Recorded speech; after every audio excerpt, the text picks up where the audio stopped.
You're not part of this family anymore. She put it down like a stamp, flat and centered, right on my own kitchen table. No shouting, no dramatic flourish. Just the sentence itself, clean and practiced, as if she'd tried it out in the car mirror and decided it fit. I looked at the table where the varnish shows a faint oval from her mother's old kettle, a heat mark that has outlived every opinion in this room. Steam rose off the two mugs between us, hers sweet, mine plain.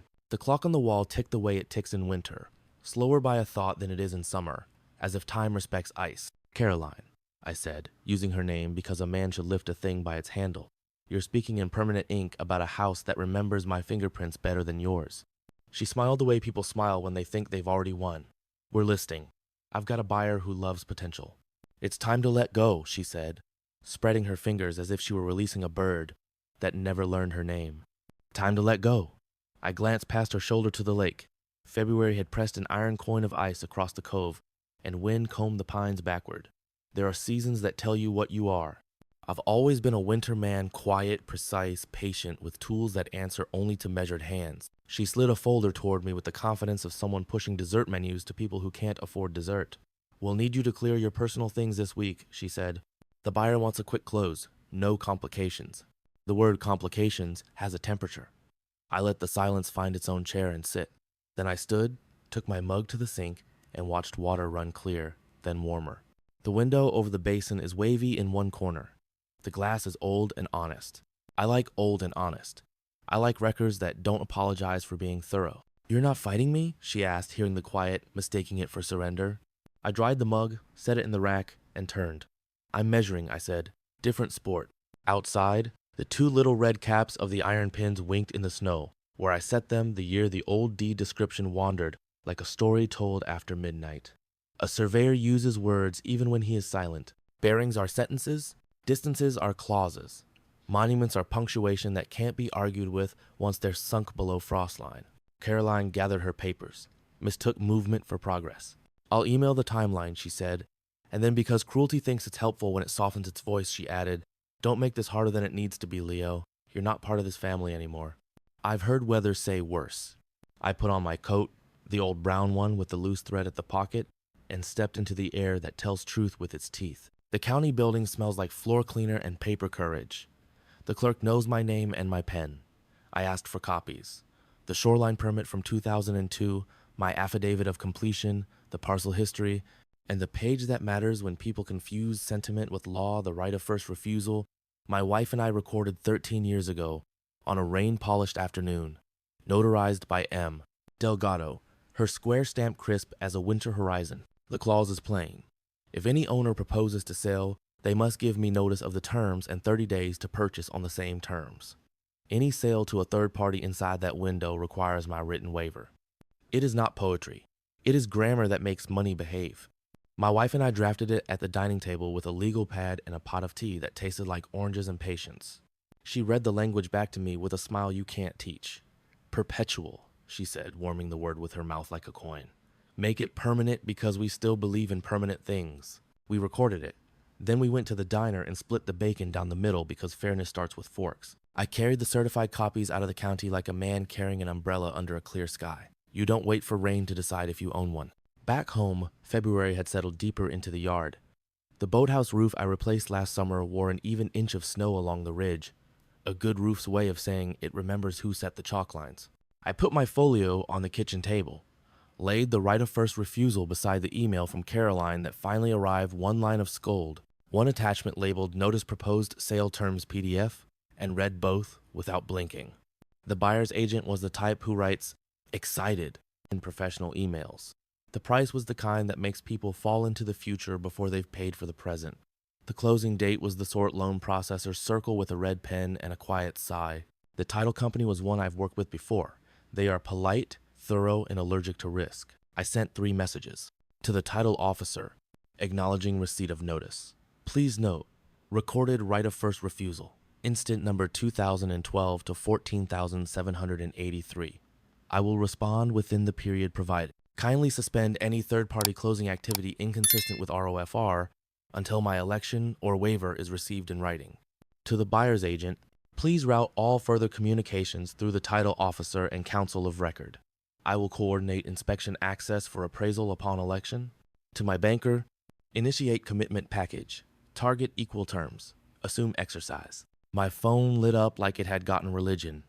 The buyer's agent called with a smile you could hear. Leo, we were hoping in the spirit of cooperation you'd consider a waiver for a reasonable fee. Everybody wins. I've already cooperated, I said. I recorded the rule when it was still polite to do so. He laughed, then didn't. Let us know, he said, and hung up to try a different door that has always been locked. By dusk, Caroline texted, "This is petty." 10 minutes later, "You're humiliating yourself."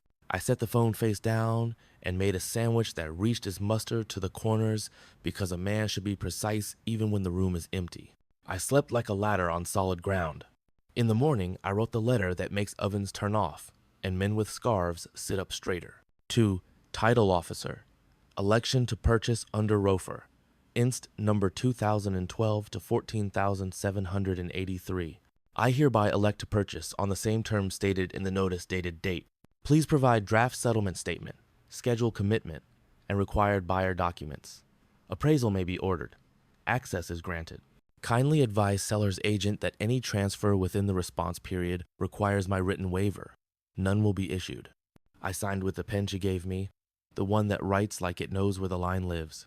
I scanned it, sent it, printed a copy for my folder, and put on coffee that smelled like a morning ending a long argument. By noon, the appraiser was at my door with a flashlight he never pointed at anything. He hummed through rooms with a carpenter's eyes and paused in the boathouse under the sistered beam. Good work, he said, not asking who did it, because some answers are obvious. He wrote his number and took his leave with a nod that felt like a hand on a shoulder. At 3, the title officer replied with those polite sentences that move money like freight. Election acknowledged. Buyer package attached. Lender CC'd. At 4, my banker emailed a draft commitment with fewer caveats than a weather report in July. At 5, Caroline drove up the lane like a person arriving at a confrontation she thinks will look better on her than it does. "You're going to blow this up," she said in the doorway. She didn't step in. Houses can tell people whether they're welcome, and this one had decided to speak. "I'm going to buy what I already hold," I said. Quietly, "You're not family," she said again, softer this time, testing if the sentence might change shape if she whispered it. "Then it's simple," I said. "This is only business. The record calls me holder of right. You and I can call each other nothing at all." She stared past me at the coat rack where my wife's old blue scarf still hangs like a promise no one asked it to make. "You could be generous," she said, which is the thing people say when the math went away they don't like. "I am," I said. "I let the county keep the original. I only took a copy." She left with words balled in her fist. I closed the door on the wind, stood in the kitchen where my signature would soon decide who kept what, and watched the light push a long rectangle across the floor. The house didn't exhale. It already knew how this would go. That night I set 3 pages side by side. The clause we recorded when love was the ink, the notice dressed up like a favor, and a short list in my handwriting review. Decide. Notify. I slept between decisions like a bridge tied to both shores. Morning came with frost that drew white ferns on the glass. I made my choice in 6 words. Exercise. Proceed. Keep the door key. The phone, the banker, the title, everything stepped into its place as if it had been rehearsing. Not a triumph. Not a battle. A correction. And in a handful of days, at a table with a carafe of water nobody drinks, my name would land on the last line that decides which story gets recorded and which one goes home with a bruise it will call lesson. I put the pen back in its case and walked out to the iron pins for no reason anyone could see. The snow crowed under my boots. The dock made its old wooden throat-clearing sound. Out on the ice, a dark seam had opened like a pen stroke. I nodded to it the way you nod to a neighbor you like. Then I went inside to finish the work a winter man finishes when people tell him he doesn't belong in a house that bears his weight. My signature was coming. I could feel the table make room for it. And somewhere not far away, another closing already had my name penciled on a line at the bottom of a different page 1 that would decide her fate when the lender asked, in a voice as calm as snow, for a release carried by the only hand she insisted didn't count. The door latch clicked with the same sound it's always had. I like it when a house keeps its original music. Tomorrow I would bring my tune. People think the story starts with a sentence in February. It doesn't. It starts with a cough in the heat ducts 20 years ago, and a laugh buried under a wool blanket. The night we moved in, the furnace cleared its throat like a baritone new to church. My wife, she was better at joy than anyone who ever met her, pulled the blanket to her chin and said, "It's learning our names." I told her the house needed a list and a lamp. We made both. She read while I fixed what needed fixing. When I swung a hammer, I tapped twice to set the nail and once to seat it. She said it was the only beat I ever danced to. The house had good bones and bad habits. I met them all. The porch leaned like a man telling a secret. I jacked it straight and sistered a ledger that had been pretending to be a beam. The kitchen sink wheezed. I learned the water's path and replaced the trap with a piece that fit so cleanly I felt rude charging it rent. The boathouse roof puckered in August heat. I tore it back to honest wood and ran chalk lines while she read names I couldn't pronounce, each syllable cooler than the weather. We kept a cedar drawer for paper that mattered. I slid things in with dates in the top corner and a little pencil mark on the edge, so you could fan for what you needed without pulling the whole stack. Permit numbers, receipts, a photograph of the dock the first summer she wore, a blue dress that convinced June to arrive early. When people came for reunions, I fixed screen doors and wobbly chairs and kept the coffee ahead of the conversation. I paid the taxes twice when a cousin forgot until April. I appealed the assessment when the county fell in love with itself and thought it could afford to. Caroline praised me when the work was visible and ignored me when it wasn't. I didn't mind. There is a particular pleasure in knowing that a floor is quiet because of a shim nobody else will ever see. Her mother, God rest her, understood the arithmetic of houses. She kept keys in a tin with peppermints, and once put a towel around my shoulders like a medal when I came out from under the kitchen crawl, headlamp stripe on my forehead, and cobwebs woven through my hair. "You are family," she said, and meant it in a way a deed office would respect if it had ears. The neighborhood recognized competence with casseroles and bad advice.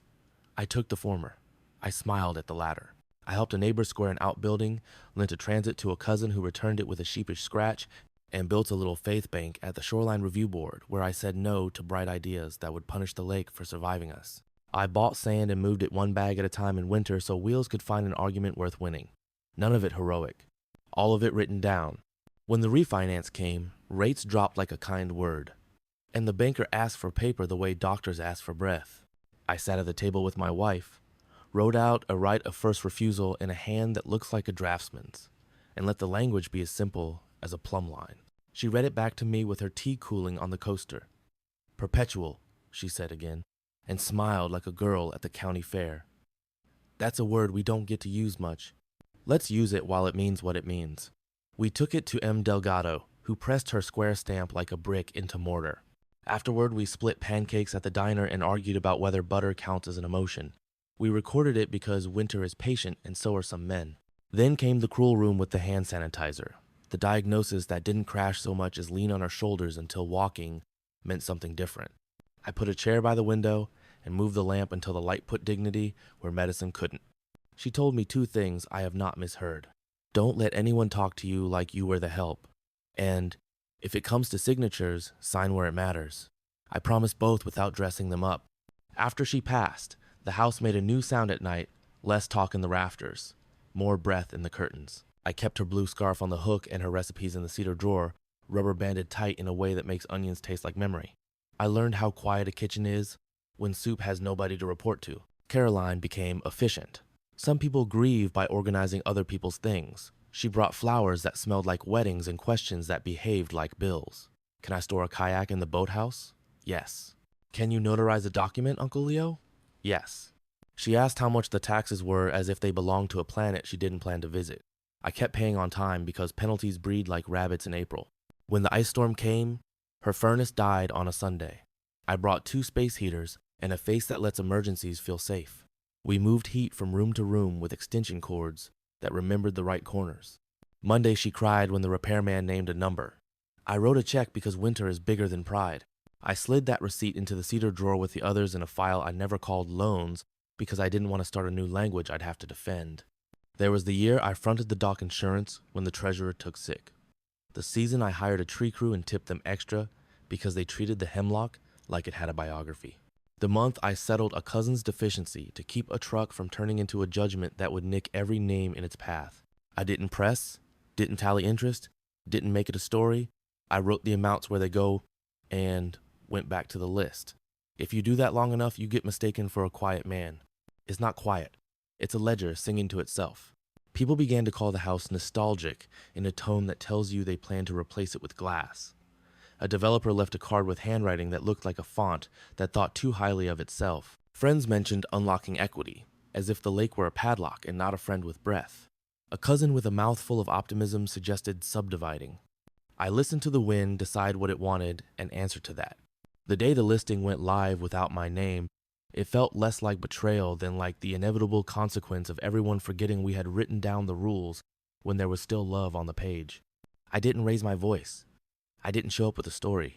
I showed up with a clause and a pen. And when I say my signature decided her fate at the closing, I don't mean it mine, though it did that too. I mean it hers. Because paper lives a life that people who talk like Caroline don't recognize until a title officer points to a line near the bottom and says, "We'll need Mr. Whitmore's executed release," in a tone that respects neither volume nor perfume. A deficiency I paid in a judgment abstracted by my lawyer, polite, efficient, ordinary, had grown ivy on the wall her condo purchase needed to climb. My name sat on a small step in the dark where she had to pass. I held the light and the handrail. I didn't kick the ladder, and I didn't lift her either. I waited for the sentence I asked for, an acknowledgement that what I had paid was paid, that the story would no longer misstate who signed where. Before that, I had to finish the first closing, the one with the carafe of water nobody drank, and the last page that pretends to be the end of a book. A title officer in a jacket, the color of commas, slid a stack toward me. "Seller here, buyer here, initial there," she said, and we did as if we were all in a well-rehearsed play. At the bottom, the line that makes money move. Buyer accepts conveyance and all appurtenances as described. That last word is the best one in real estate.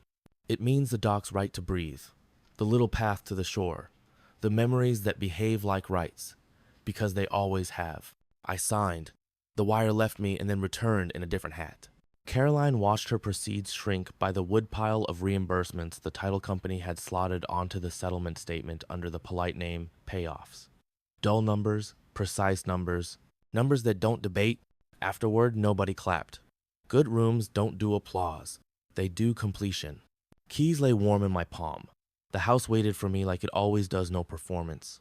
Just the steady music of a latch closing on a day that went the way the record said it would.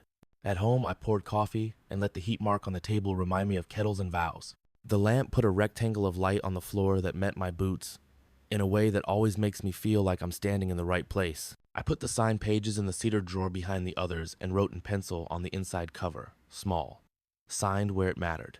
Then I took a walk out to the iron pins to tell them thank you. A man can talk to steel if he's the one who said it. The wind came from the west and the lake opened its seam like a pen stroke again. Winter nodded. I nodded back. The next thing on the list wasn't revenge. It was housekeeping. Paper housekeeping. Settle the reimbursement. Clear the small claims with a stipulation instead of a fight.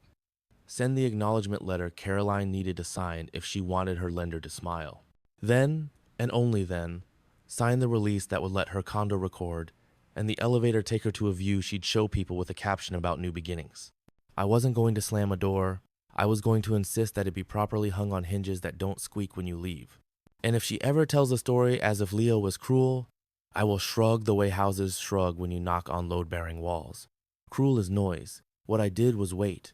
It holds things in place. Winter has its own manners. Mind match.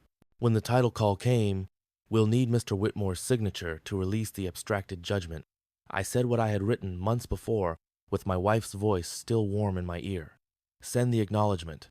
Then I'll sign where it matters. The lake, if it could speak English, would have called that kindness. Or maybe just grammar. Either way, I slept. The listing didn't forget me. It edited me. That's cleaner. No messy redactions, just omission. The headline promised lakefront gem tear down potential, like a compliment whispered over a grave. The photographs were bright enough to sterilize history. They angled away from the places where my hand still lived, the sistered beam in the boathouse, the inch of even snow along a roofline that proves a man understood pitch, the wainscot patched with a sliver of fur that matches best when the lamp is low. I went to my own open house in a pressed shirt because I grew up believing decency is a uniform. I stood in the yard with the Saturday browsers and listened the way carpenters listen to wood before they cut. The agent teeth, scarf, perfumed confidence rang her voice like a bell even though there was no fire. "Sturdy bones," she said to a couple in matching boots. "So much potential. Potential is what people call the work they do not plan to do.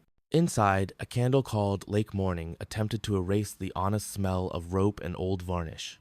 Strangers narrated futures across my floor. "Knock this wall," said a man who liked verbs more than plans. "Glass here," said his wife, drawing windows in the air. "Keep the dock?" someone asked. A developer's scarf laughed. "Insurance will have opinions." His laugh had learned to enjoy demolition.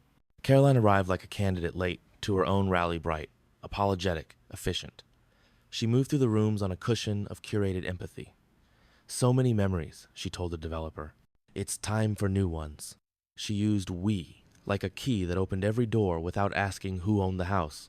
I kept my hands to myself, touching only what remembers me. The chair back with the ring, notched from my wife's summer habit of talking with her hands, the table that holds a faint oval from her mother's kettle, the red flag survey pin outside that refuses to be photographed because truth is not decorative. A young agent with a grin measured in lumens asked if I was local. I said yes.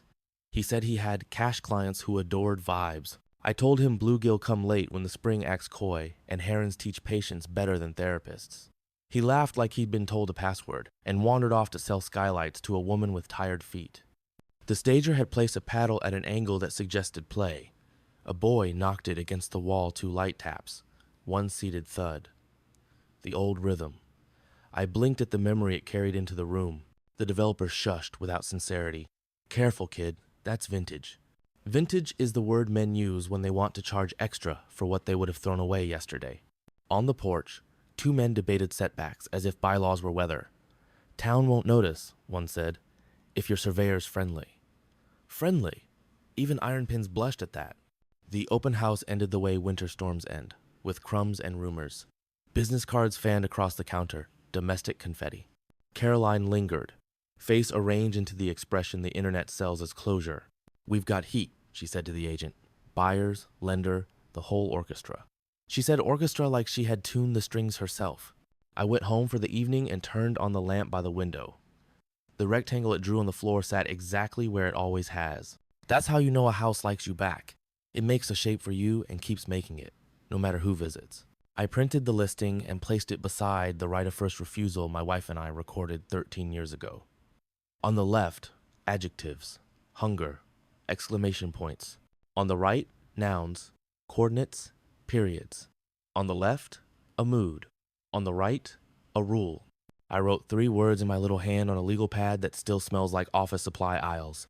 Review, decide, notify.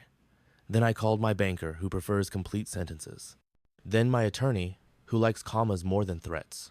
Then the title officer, who speaks in calm bullet points that move money like freight. The scarf developer sent an email via the agent by morning, the digital equivalent of leaning an elbow on my table. "Name your price for a waiver. We like clean." The price I liked was already on paper, recorded at the county, stamped by a woman with a square seal who never wasted ink. I replied with a single sentence. "I have elected." Election changes people's posture. The developer's tone lost hand lotion. The agent added CCs like reinforcements. The title officer sent the packet I expected: commitment, settlement statement, buyer info sheet. I filled it all with the same neat letters that used to go on as-builts. I chose to take title in a simple LLC Whitmore Land and Lake because good fences begin with good names. Caroline drove up the lane before lunch, brisk, brave, brittle. She stood in the doorway like someone about to argue with the weather. "You're humiliating yourself," she said. "Paper doesn't feel shame," I said. "It only feels ink." "You're not part of this family," she said again, testing whether a repeated line might become a fact. "Then it's even simpler," I said. "This is only law." Her eyes went to the blue scarf still on the peg, my late wife's, and softened in a way she mistook for leverage. "She'd want us to move on," she said. "She wanted the pipes winterized and the taxes paid," I said. "She wanted us to sign where it mattered." I set a copy of the recorded clause on the table and turned it so the light kissed the notary stamp. We did that together. She left with nothing that would help her in a room with a title officer. I made coffee and watched the steam rise like a man counting reasons to keep his voice low. Meanwhile, the other betrayal, smaller, pettier, somehow more honest, moved into position. My name appearing near the bottom of a different closing packet across town, attached to a line labeled "Release of Abstracted Judgment." That was the truck deficiency I had paid to prevent a general judgment from nicking all of us when Caroline's ex missed 3 months and swaggered through the 4th. We had stipulated it a year later when a different discussion about taxes needed teeth. My attorney abstracted the judgment quietly, because judgment without addresses is a rumor, and we needed ours to be a door with a lock. Her lender had discovered it, as competent lenders do. They would require my signature to release it, or they would not fund. A simple need, not revenge. Housekeeping. You cannot move into a new condo with ivy on your title wall. She texted in fury. Sign the release. You're making me beg strangers. Strangers don't mind being begged as long as it fits the calendar. I called her instead of replying. I'll sign, I said, after you and your counsel sign the acknowledgement I've already sent, that the reimbursements I paid are paid, that the story says what the record says, and that the lake house transferred under a properly exercised right of first refusal. That's petty, she said. That's accurate, I said. Accuracy is what you get when you run out of niceness. She hung up. Her counsel called.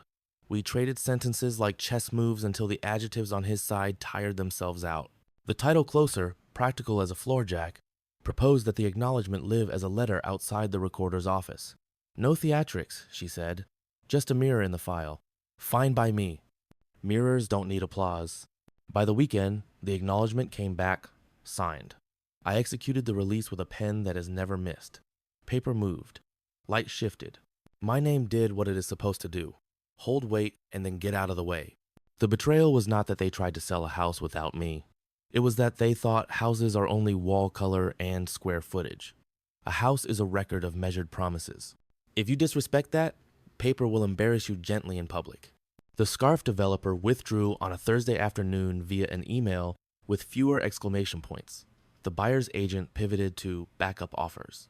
The lender, seeing a man like me on the buyer line with a bank that answers its phone, shortened their size. The title officer, steady as a mason, moved tasks forward while reminding everyone about the line that required my signature or my waiver. I enjoyed none of it. Enjoyment is for summer games. This was winter work. On the night before my closing, I stood on the dock and listened to the lake learn to breathe again, a black seam widening near the reeds, a sound like a quiet unbuttoning. The pines whispered without wind. I touched the rail I had tightened in October and thanked it for never making a show of its purpose. This is what betrayal taught me in the oldest language I know. When they erase your name from the listing, make sure it's already printed where the money has to look. Then there's no argument, just steps everyone takes in a room with a glass wall and chairs that don't squeak. Tomorrow my signature would put this season where it belongs on the shelf, spine out, available for reference. There would still be more work after receipts, utilities, a condo closing across the county that needed my pen one more time to kill Ivy. But the worst part, the part where people mistook omission for victory, was finished. The record had found its boots. And when you see your name in small letters at the bottom of a page deciding somebody else's future, you do not gloat. You sign with the same care you use to set an iron pin, and you remember who taught you where good lines go.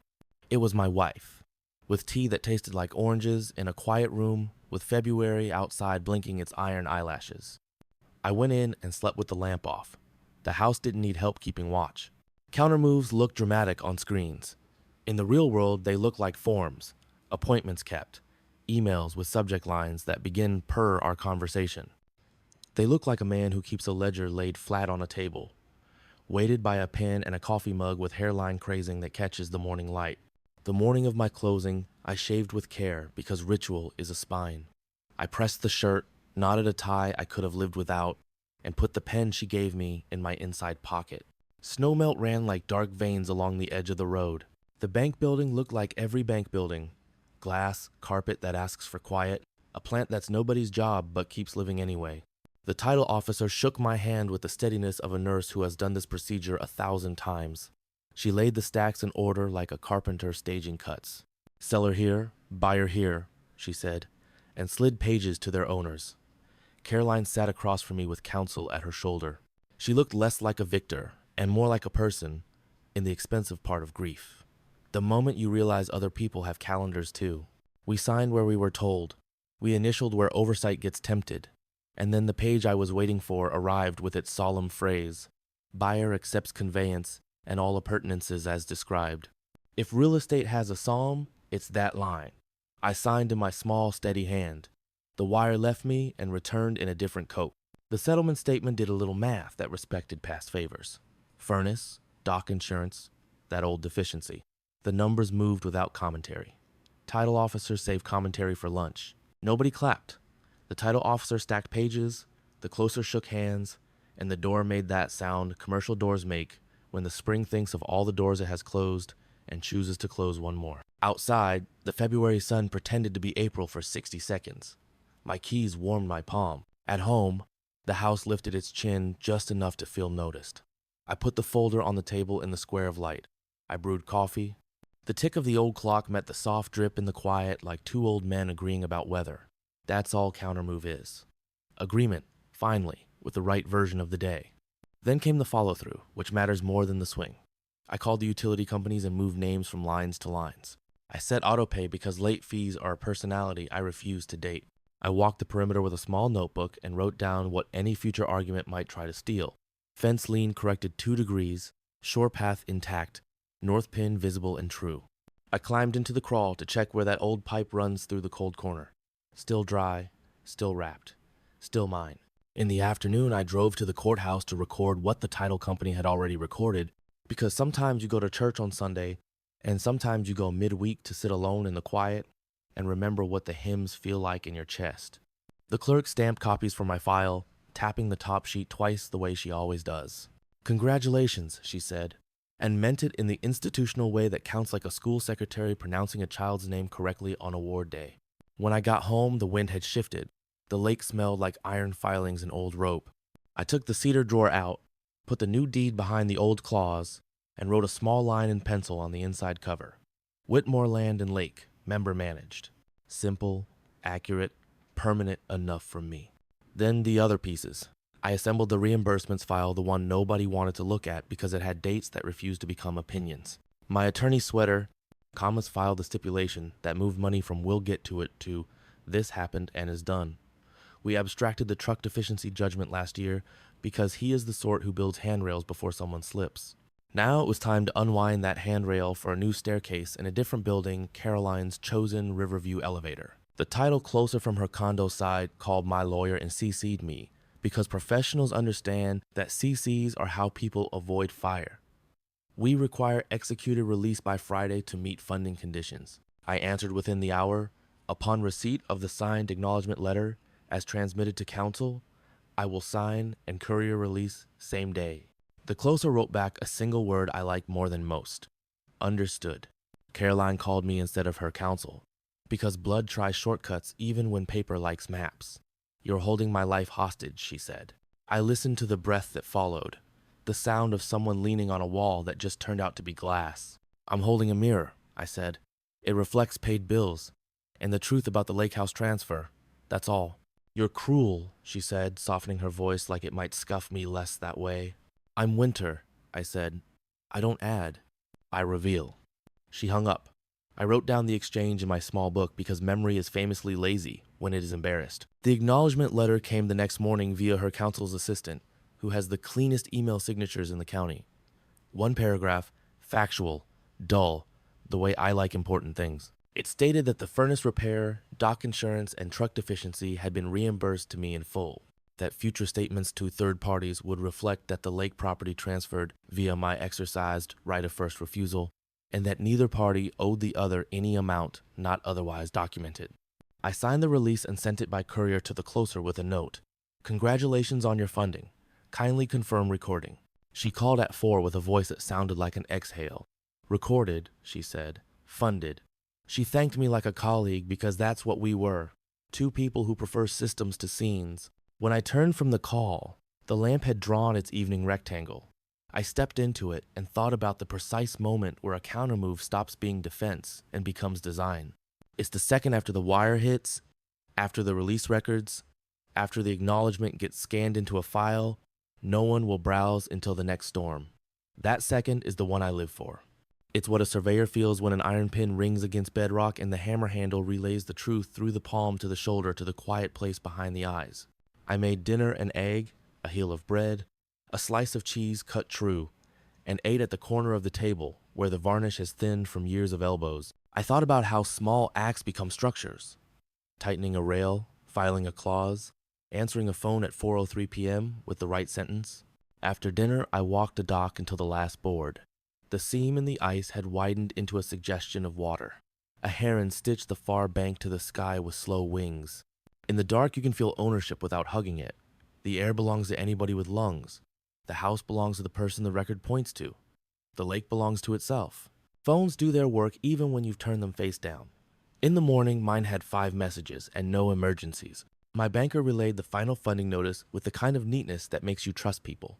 The title officer sent PDFs labeled with names that will mean nothing to anyone but me in 3 years. The HOA treasurer thanked me for catching the typo in the bylaws that would have let someone modernize the shoreline into a checkout line. Caroline sent a photo from her condo, sunset over a fast river, colors performing for applause. New beginnings, the caption said. I answered with a thumbs up because there are times you let an icon do Mercy's job. Then I went outside and reset the 2 stepping stones that had heaved in the frost. Because if you want to keep a place, you can't just sign. You have to keep choosing. If the countermove had an epilogue, it was this. The text thread I did not read, where relatives asked each other how I had pulled it off. It wasn't his, technically, one cousin wrote. He swooped in. Another God bless people who still respect words typed. He recorded a clause. He didn't swoop. He arrived on time. That night I slept like lumber stacked true. The house watched the lake the way old friends watch each other breathe. Downfall never looks like a trap door.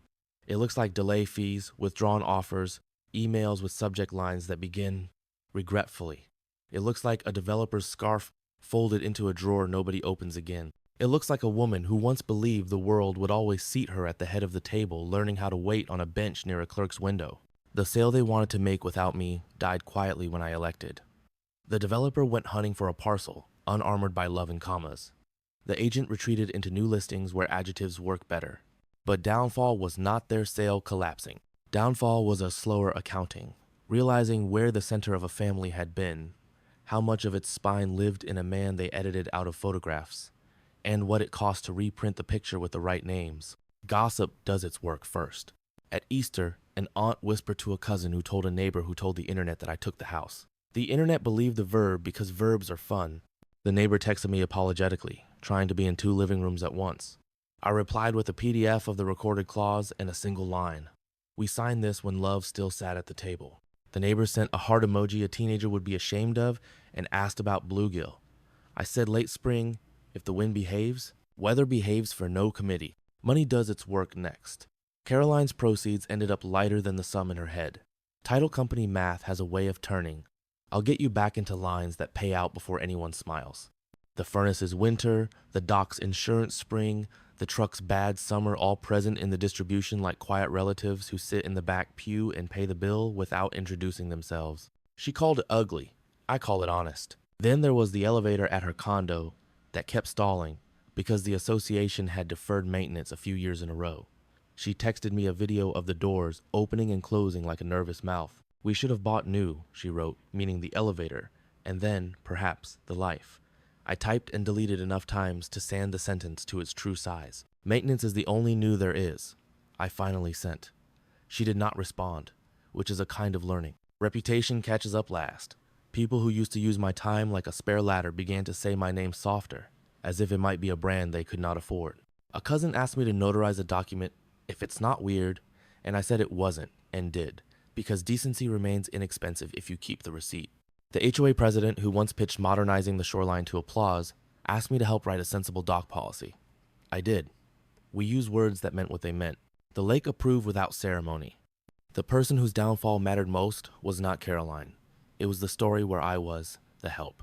That story had been told under its breath for years. Leo fixes things. Leo pays when people forget. Leo will bend because bending is kinder. Bending is kinder until your back remembers who it belongs to. The day I signed at my closing, my back aligned under a different sentence. I accept conveyance and all appurtenances. It's not poetry, but it sits straight. The last practical wreckage was the developer's letter to the township after he withdrew. He had hoped to pre-negotiate setbacks and clarify shore permissions. When my election hit, he pivoted to a nearby lot and mailed the same letter to a new clerk. The old clerk forwarded me a copy because he knows I prefer to know where pressure travels. I filed it under noise and went back to oiling the boathouse door hinges because music sounds better when doors swing true. If Downfall has a single frame for this story, it's the other closing the condo where my release lay at the bottom of the stack like a small step everyone could pretend not to see until their toes met it. Her lender would not fund without it. The title closer called me twice to thank me for being a man who answers his phone. That's a low bar. I like walking over it. When the wires moved and the deed recorded and the elevator trapped no one that day, the closer emailed a simple funded. I breathed the way a man breathes when plumbing holds. Caroline texted a photo of her view again, this time with a coffee mug shading some new coaster that will not turn into a heat mark. Thanks, she wrote, a word trimmed down to its honest bone. I replied with, you're welcome, because a man should not be stingy with the phrase that replaces 1,000 complicated apologies. And then, having finished the part of the story that required me to share a table with people who prefer dramatic exits, I got back to the smaller work that I love and am good at. I rewired the light over the kitchen sink with a dimmer that slides like a secret. I took the snow shovel off its hook, sanded the handle, rubbed it with oil, and hung it again so next winter has something familiar to hold. I labeled the breaker box with a labeler that makes my handwriting look like it had a better childhood. I set a notebook on the shelf with a title my wife would have teased. Maintenance as Love. First line. April dock bolt snug. Boathouse door hinge sings less after oil. Check hemlock for winter damage. Minor. I am not naive. Downfall visits again if you treat it like a guest instead of a trespasser. People will try to buy the shoreline with favors. They will try to sneak on the property when the lake is quiet and punt a kayak from my grass like courtesy as a beach towel. I posted a small sign that says Private without italics because italics are a threat, and I prefer grammar. I added my number to the bottom. Call me and ask to launch from the neighbor's side and I will say yes if you say please. Say nothing, and I will come outside and stand there long enough for you to remember where you learned manners. The family adjusted in waves. An aunt baked me a lemon bread that tasted like apology and winter sunlight. A nephew asked if we could still fish off the end of the dock as long as they put everything back. I said yes, because lines tied early hold best. A cousin wrote me a message so long it needed a map, explaining that she never agreed with the way things were handled. I wrote back one sentence. I don't hold disagreement against anyone who reads before signing. She hearted that like we were teenagers, which is perhaps how these things reset. You could argue nothing fell at all. No public spectacle, no courtroom scene, no sheriff on a porch step. But the downfall that matters most is quiet. The end of a habit where one person carries and the rest point. It fell. The house heard it. The lake didn't notice because lakes don't care about our legends. What rose in its place was a practice. When a thing tries to become a story, turn it into a document first. When a person tries to become a verdict, ask them to sign. When you need to remember how to be civilized in a winter that announces itself through windows that rattle a little at 3 a.m., make coffee and sit at a table with a heat mark and your name on the deed. The scarf went to another lake. The agent sold someone a modern kitchen. The developer will someday boat past this shore pointing at glass and saying the word potential into a phone. He will wave at my dock without seeing me. That's fine. I'll wave back because I have manners and because my hand understands what it owns. Downfall finished its work. The house remained. The record smiled without teeth. Resolution is not a speech. It's a way of walking through rooms without apologizing to furniture that remembers you. I woke to a spring rain that wrote soft columns down the window and made the lake smell like a key turning. The kettle left its heat mark in the old oval, and I let it as tribute. I took the cedar drawer out and laid its contents in a row. The deed with my company's name where names earn their place.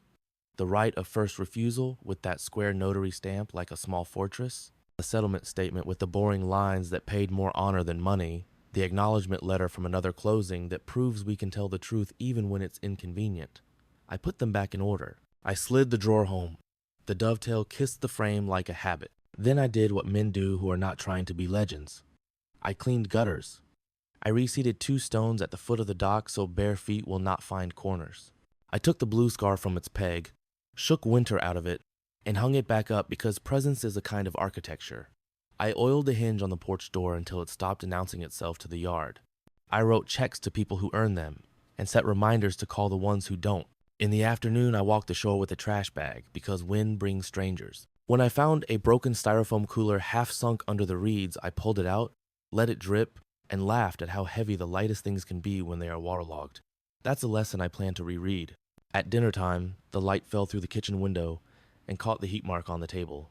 And for the first time since I signed, I sat in the exact chair my wife used to favor and let the room set the pace. I heard her in the lamp's hum, in the way the refrigerator kicks on like a friend clearing his throat before he says something kind, in the dock's distant wood note when the lake shifts. Sign where it matters, she'd told me. And then when it comes to silence, use it like a level, not a weapon. I poured a small whiskey and lifted it toward the empty air where she liked to stand and look out. Resolution, I said to the lake and the house and the paper. Not revenge. Resolution. She always liked it when words put down their costumes and worked. Neighbors came by on Saturday with cinnamon bread and questions. Are we still welcome to fish? Yes, I said, as always, with care. Will you host the 4th? Maybe, if fireworks remember veterans. How did you do it? With a clause, a pen, a bank, and February. I left out the part about grief because grief should pick its own audience. Later, an envelope arrived from the title company with final recorded copies heavier than the PDFs because paper weighs more when it has been proven. I filed them in the cedar drawer and stuck a small label on the front because future me has earned the right not to hunt. Then I sat on the steps and watched a pair of kids from up the road throw rocks near the reeds, missing on purpose, because missing is a way to practice being kind when you're young. I received one more message from Caroline, just words, no photograph. I told someone we did the right thing the wrong way. I wanted you to know I said that out loud. I wrote back, we can keep doing the right thing the right way from here. Good luck in town. She replied with you too, the smallest possible peace treaty, and the most useful kind. At dusk, I did the thing I do only when a chapter is truly closed.